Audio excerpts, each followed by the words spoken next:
Hey everyone, welcome to the Powered by Iron Health podcast. We're here to create a community that raises the standard of health and wellness. Today we're going to be focused on that community word. And it's going to take a little backstory into Alina and my business life and how we started and merged into Iron Health and what it is now. So we'll go back into our backstory. It's always fun to learn a little bit. And you'll learn a little bit about us along this journey. And hey, maybe it'll bring you value if you want to open a business. Maybe we'll make you say no and run for the hills. No, never. But we hope it gives you any value, right? So how did you start your first business? I started back in 2016. It was actually the idea of my ex at the time, who thought there was a need for spin studios in the area, and I just went with the flow, honestly. Don't ask me what I was thinking. I wasn't happy at my job. I was actually interviewing. My dream was to work in the city and be like this glam marketing gal living in the city. Like Sex and the City that you were watching since you were 8 years old. 8 years old? Yeah, basically. Okay. That makes so much sense. Yeah, of course it makes sense. Yeah. Yeah, you wanted to be Sex and the City. I wanted to be Sex and the City. Yeah. I won't tell you what character I wanted to be, though. I'll let you decide. And at the time, I was just really not happy in my job, but I also was really into fitness. So I was like, screw it. Why not? Why not open up a fitness studio locally? And that's what happened. I did not last long with my partner as a relationship or a business partner, but without his push, I would not be where I'm at today. I don't even know if I would have met you. So that's a blessing. But that's how I started. I didn't start, we talk about this all the time, entrepreneur by design and desire, or like being pushed into it in a way, like without realizing or wanting to. That was me. I actually at one point was saying I would never own my own business because I worked for small businesses and I saw the owners that were completely miserable, and I was like, I never want to do that. And I think it's a mindset and also what you do. And when the opportunity was presented, I took it and ran with it. So that's how I started. That's pretty cool. That was my why at the time. And then how we started, it was going to be a spin studio, and the space that we saw and viewed that was just bigger than the original vision that we had was really great to offer more than just spin. And that's what we did. So I had a business plan. I took a couple of business courses in my day, and I came up with what our break even would be and hit the ground running. So it ended up being incredible. What were some of those challenges in the first 1 to 2 years that stick out to you?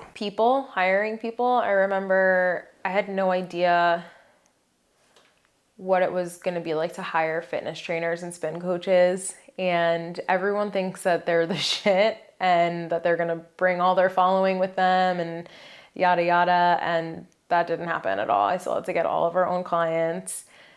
Maybe a couple people came from other places, but we're talking in this area, there's a lot of commercial gyms. There's not that many boutique places where someone goes to yoga for one studio and then they go to this studio for... People go to the gym and they get their big box classes, which are pretty cookie cutter in my opinion, but that meant a lot of people weren't following and flocking from the gyms that people said they would be bringing. So definitely hiring good staff and teachers and coaches at that time. And what I started to do was hire internally. So if I saw a client or a member that just had a great energy and that was really passionate and excited walking in, I was like, would you want to get spin certified? Would you want to get, certified to be a trainer? And I harnessed that, and that has been the best way for me to get people to teach that come from the product and that understand it and then are passionate about it. So that was one of the biggest lessons. 2 would be to have an agreement if you're not married to somebody, because we don't have a written agreement, but we're married, so that's different. That would be another one.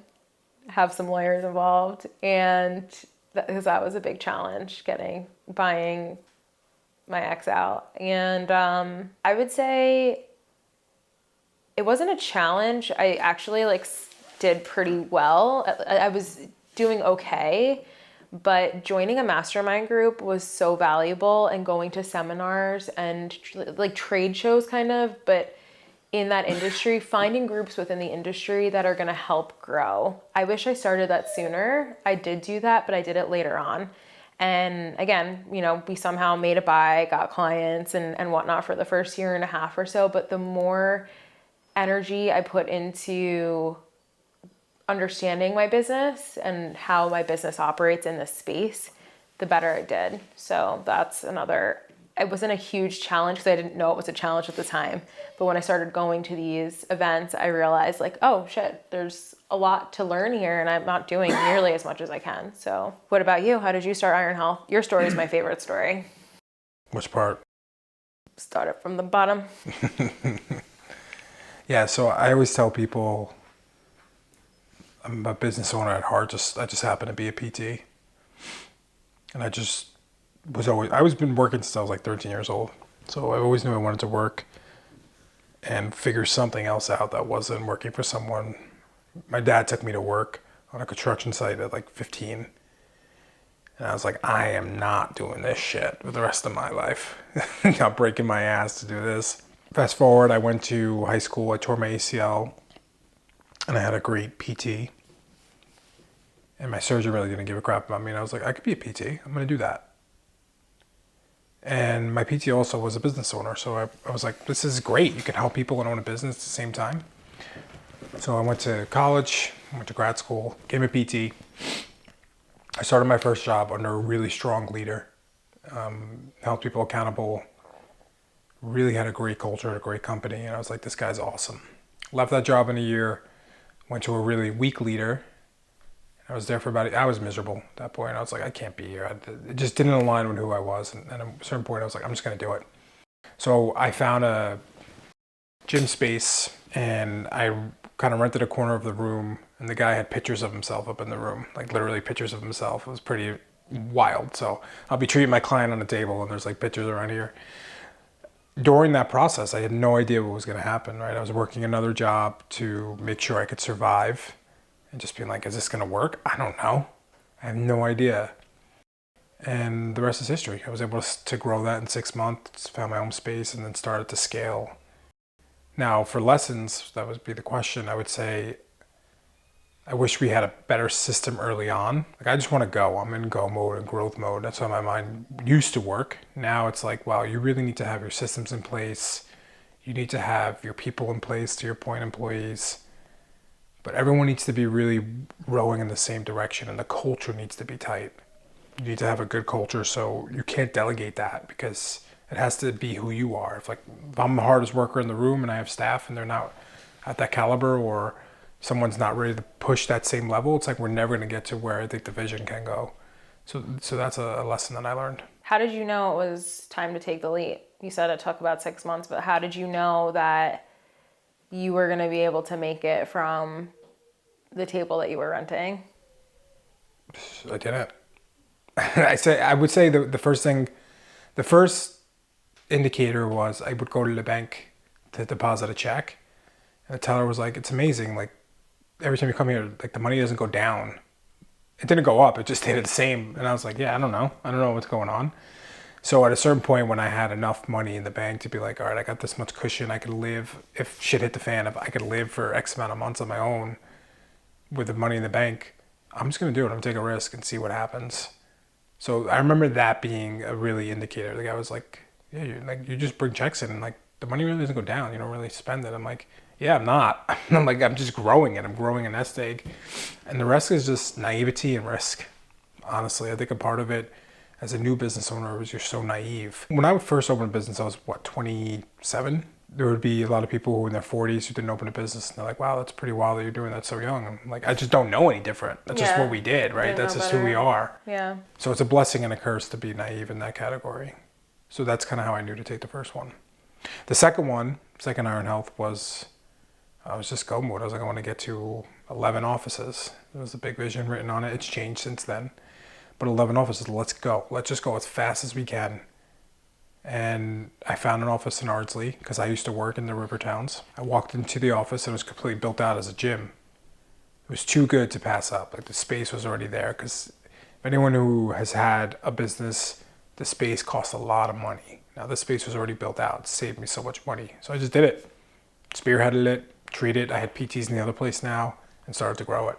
And then it just kind of snowballed from there. You talk about bootstrapping for you a lot. So how did you bootstrap in the beginning? How were you able to just leverage what you had and then grow? Because I think, and I know I was like this too at one point, where when you open, you almost want your open to be like where your final, not your final end goal or vision is, but you have a vision and you go from, this is my vision, this is what I see in this space and whatever, and you want to open up with that vision already instead of opening up with a portion of that and then growing into the vision. Do you know what I mean? I know you know what I mean. So how did you bootstrap, or what advice or what was your mindset? Because there's definitely a temptation to spend a lot in the beginning to make your vision come to life and not really necessarily have the resources. Yeah, I think the first part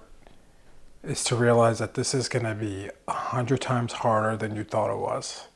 It's not an easy path owning a business, and to this day it's still not easy. Like every day is I tell my staff, I tell like people I know, every day I have to wake up and go to war. Like that's literally the life of a small business, and I think that's a part of the mindset that goes into it. Maybe that's not how you think about it, but that's how I think about it. So bootstrapping wise, as an owner, if you want to open a business, there might have to be a point where you're working so other people can work for you. You're not paying yourself. So you're having this temporary loss for the future gain, hopefully. And it's not guaranteed. Like that's the reality of a business owner. This shit is not guaranteed. So when you're bootstrapping, it's like, what is the low barrier to entry? What's the most minimal amount I could start with to see if this works? And you just go and try to do it. And don't pay yourself right away. I know that's like counterproductive to what a lot of people think, but if your vision's strong enough and you believe in yourself enough, you'll make it work. I love that. I mean, you say all the time, we're not going to spend money until we start making money, because I'll be like, let's do this, let's do that. And you got to pump the brakes, and yeah, that's great. You can totally do that. But let's proof of concept this first and not go all in. I mean, you're going all in with your time and your energy and your effort, but maybe not your financial resources to go all in to dry yourself up and then to be in a position where you're literally just, you have nothing. You know, you don't have the energy, you don't have the resources, financial and all of that. Yeah. I don't think it's something that I don't think it's built for everyone. Owning a business is very, very challenging. And you have to have so much responsibility and so much perseverance and so much just belief, ignorantly bliss belief that you're going to make it successful. And you have to be okay with delayed gratification. You have to be okay with it. Yeah. And it might not happen. And that's the craziest thing about business. People think about business owners like, oh, they must be doing something wealthy. They have all this blah, blah, blah. It's like, that shit is hard. The reason like you see people who with small businesses that do wealthy is because they risked it all and then they bet on themselves.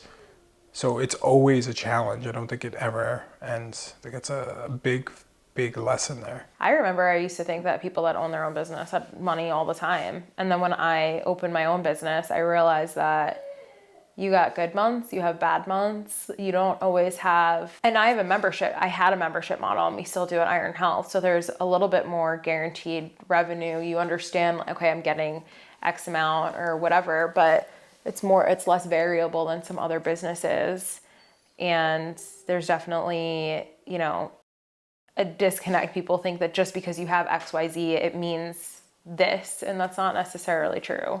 So there's definitely a perception around that for sure. As you grow your business too, like things change so much. Like we brought in a system to our business, and just from bringing that in, we completely rocked the core of how we run our business, and that so changes. Many things you have to changed. be willing to like ride those waves no matter what, and it's extremely challenging. Which is really cool too to see, because it's 7-8 years in Iron Health now, and to know that you can have a complete change and shift in culture and identity, that is so cool. Because really, when you own your own business, one of the upsides is you are the creator in that space. You're not relying on anybody else. So if you want to change something as like seismic as it may be, you have the ability to do that.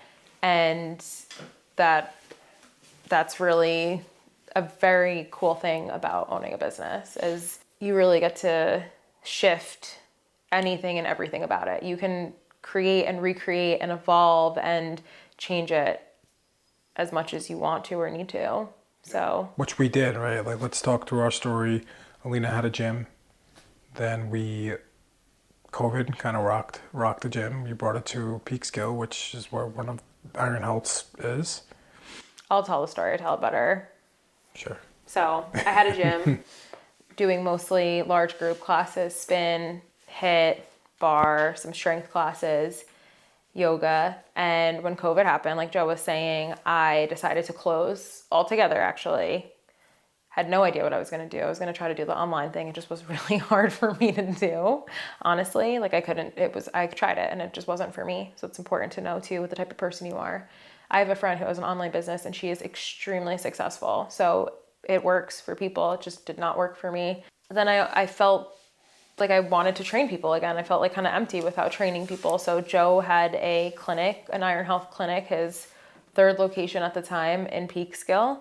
And I started seeing clients on the low, like speakeasy style during COVID. And I grew it from that PT clinic, which is literally the size of the room that we're like sitting in right now, which is not very large, fit 4 people in at a time. And I switched my model from large group to small group. It worked really well for the time. And now it's my favorite because of how the structure of the program is. So from the PT clinic, Iron Health, I was still my own entity. I grew out of that space, grew out of the space that I was in after that. And yeah. And then when we found out that we were pregnant with our first, we decided to merge businesses. Yeah, so then we brought in the gym model into Iron Health, right? Because it goes along with our vision. So now we're bringing the small group into all our facilities, and that brings hurdles too, because once you bring in another business under your business, it's like 2 businesses. So again, every single different year we hit these different roadblocks and evolutions that we need to take, and it's a lot of pivoting, a lot of work, a lot of time, energy, and what was the other one you said? Time, energy, effort. That is a consistently evolving thing. And insurance. And insurance, yeah. It's definitely an amazing thing, but it's very, very challenging at the same time. Bringing 2 businesses together. And just running a business in general. Yeah. You can never, the responsibility is totally on you if you own a business. Like, you have to know everything that's going on all the time. Not micromanage, but you have to know everything that's going on all the time, all the holes in the systems, how we can be better in certain things, making sure things are getting executed on. Because that, in the end of the day, falls on you as the owner. Well, you had said something initially about challenges being like systems. How would you recommend somebody that wants to start a business establish themselves so that that doesn't become a challenge for them? Start with all your systems, meaning, let's say you want to put a business, like, get a playbook out and literally write down everything you do on a day-to-day basis. And from there, categorize it. This is marketing. This is operations. This is sales. And have a checklist for every single role and every single thing you do. Do you think that's completely necessary from the beginning? Maybe not necessary. The more I've been in iHealth, the more I see the way it is. It will drastically cut the learning curve if you have that in place as you grow. If you don't want to grow, it's fine. I mean, you can just do it. If you have one brick and mortar and it's just you and you're doing it to do it, you probably don't need that. But if there's a point where you want to grow and you want to step away and not be doing every single little thing, you need to have systems in place. You need to. So I would say document it early, even if it is just you. Like, why not? Why not have it just documented? This is how we do everything. Because then maybe that little business that you started now grows to something bigger and you need to hire someone and you have a training manual already built in, and then you can manage them on it. Or you can choose to sell it, even if it's just you, if a one-man band, but someone's interested and you've grown it enough, then it's easier to sell. Yeah, you have reproducible systems is everything. And because at the end of the day, like, people come, people go. It does happen in every business. It doesn't matter. So you always have to have a backup plan for if something happens and be able to teach someone what someone did. You still have to train people. I mean, I would say the hardest thing now for us as a business is We call it LMA, lead, manage, accountable. You have to be a leader in a business. You have to show up for people every single day. And you have to be able to lead people. You have to manage them when you need to manage them. You got to put your manager hat on. I always say that. I'm taking my friend hat off and putting my manager hat on right now because I need to manage you. And then you got to hold them accountable. And that's such a challenging thing where everyone has success metrics. And it's up to the person who is managing them to hold them to those success metrics. Because if you're not, then you're doing an injustice to them.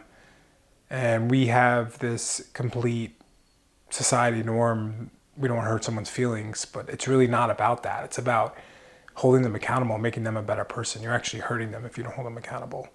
So as I start to see our business, I think those are the most toughest things to navigate as you grow. LMA, leading people and systems. Yeah. Yep. They go hand in hand. Without systems, it's hard to hold people accountable, because what are you holding them accountable to? Exactly. Yeah. Is there anything else you want to input? I think if you have any inkling of starting a business, make sure you have grit. You have to have a never give up mentality. Alina and I talk about that all the time. It's one of our family values. Like, you can never ever give up. If you want to go and get something, you got to go and get it. Because if you don't have the mentality, you're already lost. Because you're going to hit a road bump. You're going to hit a fire. You're going to hit something else. Someone's going to say something that hurts your feelings. Happens all the time. Develop some grit. I think I have one more question for you. Go ahead. What made you, Joe's from Brooklyn, so what made you decide to open up businesses in Westchester? I just went to college in Westchester. I went to grad school in Westchester. I just liked seeing trees and not streets. So you weren't strategic with it? You No, weren't like... I was strategic with the location. So that's what I mean. Yeah, like, so how do you my first know- location was, I did a rotation in Briarcliff. And I knew he closed his office, and I knew the office was busy, and that's why I opened there. I used to work in a gym over there. I had somewhat of a network. Okay. The Ardsley, same thing. It was strategic. Strategy is important. We have 4 offices. One of them is in Connecticut. That one, the strategy did not pan through. Right now, I'm kind of over there stuck holding it together at the moment with a great team. We have a great team. I'm not going to say we don't, because we have an amazing team. It's just still responsibilities that I need to execute on. But yeah, strategy is so important in business. You got to be thinking 5, 10 moves ahead, and then make sure it gets executed. And that's where the team comes in. Great teams will help you execute. Yeah, I think it's also important to knowing your strengths and weaknesses as a person, and what is hard for you to do and what feels easy for you to do, or just not feels, but like is easier for you to do. Because that would be another question when you know how to hire, like when you know it's time to hire somebody. But I think the point I'm making is, when you are ready to hire, you want to hire somebody who is going to take the things off your plate that you're not good at, or that require less of your energy. So low barrier tasks, or like low meaning tasks, if you will. Things that are easier to do. All right, guys, if you like this type of content, let us know. It's a little different, but again, it's community-based. You get to know us and our backstory. So just give us a comment, like, share, tell us your thoughts. Thanks for watching.